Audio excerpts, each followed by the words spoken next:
जिनका ऑलरेडी करोड़ों का टेक्सटाइल बिजनेस है, उनका व्यापार ना सिर्फ हिंदुस्तान में बल्कि दूसरी कंट्रीज में भी चलता है। आज हम जानेंगे उनसे कि उन्होंने इस बिजनेस में ऐसा क्या विजन देखा, उन्होंने इस बिजनेस में ऐसी क्या पावर देखी जो उन्होंने आज आपसे बिजनेस करने का डिसीजन लिया।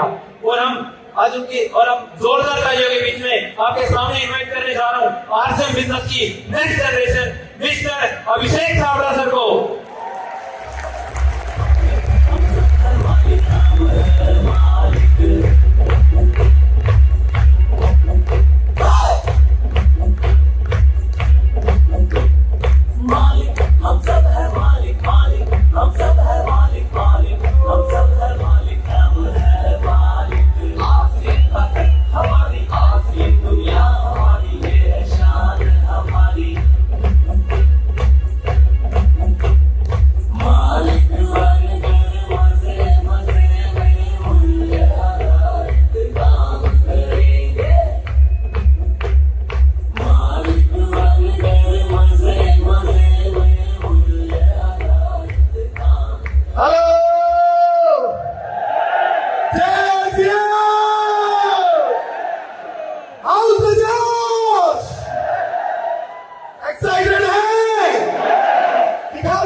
नरेंद्र मोदी तक पहुंच जाए, वो भी दिल्ली में ही बैठे हैं। मेरे साथ रिपीट कीजिए, जय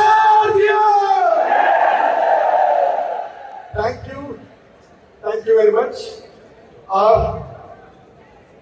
आज के एक्साइटमेंट को देख करके जोश तो चला ही है ना? एक्साइटेड हैं? अभी आपने अंजलि मैम को सुना और जाना कि नौकरियां अब खतरे में है ना? और मैं बात करने वाला हूँ आपके बीच में बिजनेस के भी तो बहुत अच्छा हालात है ना? जानना चाहते हैं तो बस शुरुआत करते हैं। मेरा नाम अभिषेक छाबड़ा है और मैं भीलवाड़ा राजस्थान का रहने वाला हूँ। इस सिस्टम के विश्व पितामह भाग्य चंद छाबड़ा आदरणीय बीसी सर का बेटा हूँ।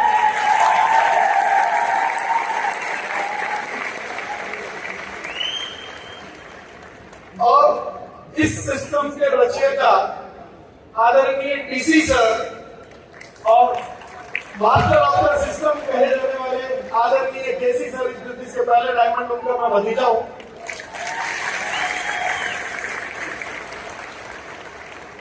और साथियों, अब जब मैं पिछले 1 साल पहले इसी मंच से मैंने आरसीएम की विधिवत शुरुआत की थी, मैं शुक्रगुजार हूं यूएस टीम का।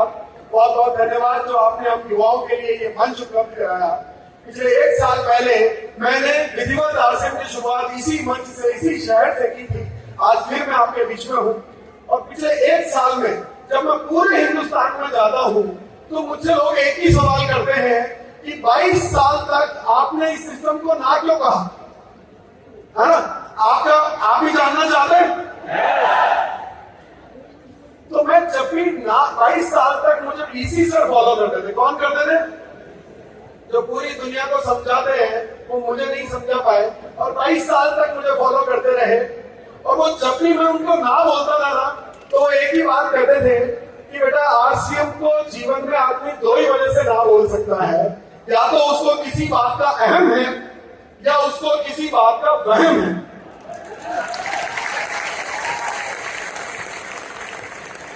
और वहम तो मुझे नहीं था, हाँ अहम जरूर था। एक अहंकार था कि मैं तो पहले से ही बहुत अच्छा बिजनेस कर रहा हूँ, बहुत पैसा कमा रहा हूँ, और जब पैसा कमा ही रहा हूँ तो फिर आरसीएम करने की क्या जरूरत है? जिंदगी में पैसा कमाना ही इंपॉर्टेंट होता है, ये सोच मेरी थी। क्या आप भी ऐसा ही सोचते हैं? ये बस इसी एक गलती की वजह से 22 साल इस सिस्टम से दूर रहा। अगर ये गलती मैंने ना की होती, समय में निर्णय ले लिया होता, तो आज यहाँ पर इस सिस्टम की सेकंड जनरेशन के रूप में नहीं बल्कि इस सिस्टम के डायमंड के ऐसे आपके बीच में खड़ा होगा।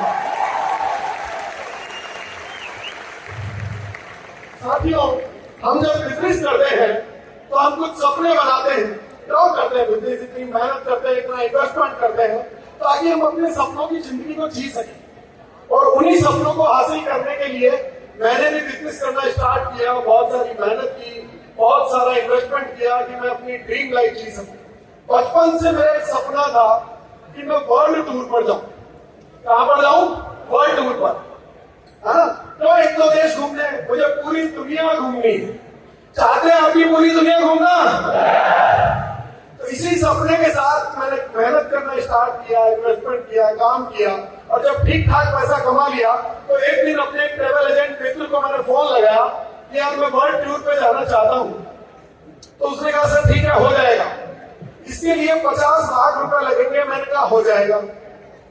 फिर उसने कहा कि सर कुछ वीजा लगेंगे। मैंने कहा ये भी हो जाएगा। उसने कहा सर समय लगेगा 1.5 साल का। मैंने कहा ये कभी नहीं हो पाएगा, ये कभी नहीं हो पाएगा। हाँ, क्योंकि अगर 1.5 साल के लिए मैं बाहर चला जाता तो मेरी फैक्ट्री के तो ताले लग जाते ना, लगते कि नहीं? अब 1.5 साल का समय कहां से लाऊं? पैसा तो बहुत कमा चुका था उस बिजनेस में, पर समय नहीं था दोस्तों। समय कहां से लाऊं? फिर जब मैंने आरसीएम को देखा तो मेरे जैसी ड्रीम जिंदगी तो आदरणीय राजाराम सर जी गए।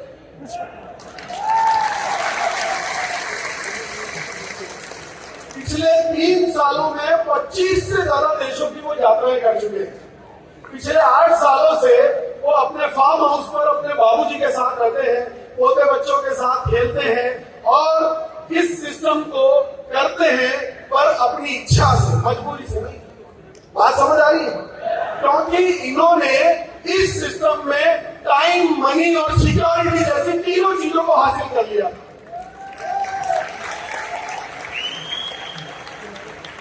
अगर समय पे मैंने निर्णय लिया होता तो ये टाइम, मनी और सिक्योरिटी मैं जी रहा होता और आज वर्ल्ड टूर का सपना अपना पूरा कर चुका हूं। हम काम करते हैं ड्रीम इनकम के लिए, है ना? हम सोचते हैं कि 5 फिगर, 6 फिगर, 7 फिगर जो भी आपका ड्रीम है, वो इनकम के लिए हम बिजनेस करते हैं। मैंने भी वो बिजनेस किया और अपनी ड्रीम इनकम को हासिल भी कर लिया। और उस ड्रीम इनकम को हासिल करने के लिए साथियों, हर महीने की 7 तारीख को टीडीएस का रिटर्न भरना पड़ता था, 10 तारीख को जीएसटी का रिटर्न, 14 तारीख को ईएसआई, 20 तारीख को जीएसटीआर, और उसके बाद क्वार्टरली मुझे टीडीएस का रिटर्न, जीएसटीआर 7 का रिटर्न, और उसके लिए कई ईयरली इनकम टैक्स रिटर्न, कई सारे डिपार्टमेंट लगते थे, labour department, pollution department, electricity department, eco department, और उसके अलावा मुझे कई सारे काम करने पड़ते थे, प्रोडक्शन करना पड़ता था, quality check, sales, dispatch, transportation, इतना सारा ताम झाम करने के बाद मैं अपनी ड्रीम इनकम को हासिल कर पाता था। और बिना कोई ताम झाम किए मुझसे ज्यादा इनकम तो आरसीएम के लोग ले रहे थे, बिना किसी ताम झाम के। मैंने कहा यार ये इतना ताम झाम तो अकेले आदरणीय डीसी सर ने अपने से लिखा है यार, है? तो क्या करना चाहिए? बिजनेस के आरसीएम। और देखिए साथियों, हम जब काम करते हैं तो इस उद्देश्य से बिजनेस करते हैं कि करोड़ों रुपया कमाएं, अपने बच्चों के लिए कुछ ढेर सारा बैंक बैलेंस, बंगला, गाड़ी, शानो शौकत अपने बच्चों को विरासत में देकर के जा सके, है ना? अब मान लीजिए, फर्ज कीजिए, हिंदुस्तान के बहुत बड़े उद्योगपति जिन्होंने अपने जीवन काल में 1 लाख करोड़ रुपए कमाए, कितने कमाए? और उनके 2 बेटे, दोनों बेटों को 50-50 हजार करोड़ रुपए बिल में देकर के जाते हैं। क्या 50,000 करोड़ 7 पुस्तकों के लिए काफी है?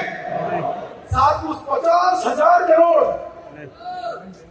50,000 करोड़ दोनों बच्चों को वो देकर के अपनी बिल में जाते हैं। एक बेटा उस 50,000 करोड़ को कुछ सालों बाद 2 लाख करोड़ बना देता है और दूसरा बेटा वही बैंक करप्ट हो जाता है। तो काहे की सिक्योरिटी यार? आप लाखों छोड़ के जाओ, आप करोड़ों छोड़ के जाओ, सिक्योरिटी है, पर श्योरिटी क्या है? वहीं अगर आप आरसीएम करते हैं तो अगर आप रूबी की बिल पर हैं तो आपके बच्चों को रूबी का नॉमिनेशन मिलने वाला है। आप अगर डायमंड की बिल पर है तो डायमंड का नॉमिनेशन मिलने वाला है।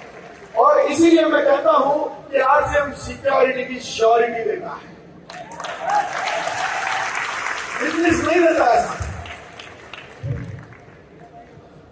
हम जब बिजनेस करते हैं तो हर बिजनेसमैन ये सोचता है, मैं भी यही सोचता था पूरी दुनिया की तरह, कि I am a proud tax payer और मेरे टैक्स के पैसों से इस भारत का निर्माण हो रहा है। हर पैसा कमाने वाला, टैक्स चुकाने वाला ये सोचता होगा कि मेरे टैक्स के पैसों से भारत का निर्माण हो रहा है ना? सोचते हैं ना? हमारे टैक्स के पैसों से ही तो ये डेवलपमेंट होता है ना, होता है। पर इसका दूसरा पहलू आज मैं आप लोगों को बताना चाहता हूं कि उस टैक्स के पैसों से कितना भारत का निर्माण हुआ ये तो मुझे नहीं पता, पर 20 साल से जो व्यक्ति मेरे साथ मेरी फर्म में जॉब कर रहे हैं और आज मेरी फर्म में वो हाईएस्ट पोस्ट पर, मैनेजर की पोस्ट पर है, उनकी सैलरी है मात्र 50,000 रुपए महीना। कितनी? और वही उनके छोटे भाई जितेंद्र कुमार जैन सर ने आरसीएम करने का निर्णय लिया तो आज उनकी इनकम है 3 लाख रुपए महीना। तो 20 सालों से मेरे साथ है। और आदरणीय मुकेश कोठारी सर और प्रहलाद राय सर भीलवाड़ा में जिस फर्म में जॉब किया करते थे, मैं वहां भी पता करके आया साथियों, वहां भी अगर किसी की हाईएस्ट इनकम है तो वो है 50,000 रुपए महीना। हेलो। और उसी शहर में आदरणीय मुकेश कोठारी सर आज रहते हैं 25 करोड़ के बंगले में। कौन कर रहा है नए भारत का निर्माण? बिजनेस, आपका टैक्स का पैसा या आरसीएम? अरे सही मायने में टैक्स चुकाने से भारत का निर्माण नहीं होगा, सही मायने में लाखों लोगों को टैक्स चुकाने लायक बनाने से भारत का निर्माण होगा। और वो करता है ये आरसीएम। वहीं अगर मैं बात करूं तो आज 20 साल पहले, आज के 20 साल पहले जो व्यक्ति ड्राइवर के तौर पर मेरे यहाँ काम किया करते थे, ड्राइवर के तौर पर, है ना, आदरणीय सौरभ सर की गाड़ी आज भी वही ड्राइवर चलाते हैं, पर उस वक्त के एक ड्राइवर ने आरसीएम करने का निर्णय लिया, जिनका नाम है मिस्टर समुद्रनाथ योगी, और वो ड्राइवर आज खुद की कार से आरसीएम बिजनेस में सेमिनार देने जाते हैं। आज 2 लाख रुपए प्रतिमा जैसी शानदार इनकम कमाते हैं और उस ड्राइवर की सैलरी है 15,000 रुपए। तो बताइए कौन कर रहा है नेशन को एम्पावर? कौन कर रहा है नए भारत का निर्माण? हम बात करते हैं ग्रोथ की। जब भी अब आप बिजनेस में मैं एक्सपांशन जब भी करना चाहता था, मैं चाहता था अपने व्यापार को और आगे बढ़ाऊं, मैं चाहता था अपने व्यापार को और आगे लेकर के जाऊं, पर जब भी मैं आगे जाने की सोचता था तो उसके लिए बहुत सारे इन्वेस्टमेंट की जरूरत होती थी। तो इन्वेस्टर्स को ढूंढना पड़ता था, लोन लेना पड़ता था, कुछ मोर्गेज करना पड़ता था, तब अपने व्यापार को मैं आगे बढ़ा सकता था। पर यहाँ पर अगर आप अपना स्किल लेवल इंप्रूव करना चाहते हैं, आगे बढ़ना चाहते हैं, अपनी इनकम को बढ़ाना चाहते हैं, तो आपको धन इन्वेस्ट करने की जरूरत नहीं है, सिर्फ मन इन्वेस्ट कीजिएगा और आप उस इनकम को हासिल कर सकते हैं। आरसीएम में आगे बढ़ने के लिए धन इन्वेस्ट करने की नहीं, सिर्फ मन इन्वेस्ट करने की जरूरत होती है साथियों। और अगर मैं बात करूं कि आज हमारी फर्स्ट जनरेशन ने आरसीएम को इस मुकाम तक पहुंचाया है और अब ये बागडोर युवा साथियों के हाथ में है। और ये वो युवा साथी हैं जिनकी आंखों में सपने हैं, सीने में जोश है, बाजुओं में शक्ति है और पैरों में फुर्ती है, और ये लेकर के जाएंगे अब आरसीएम को नए मुकाम पर। थैंक यू दोस्तों। जय आरसीएम।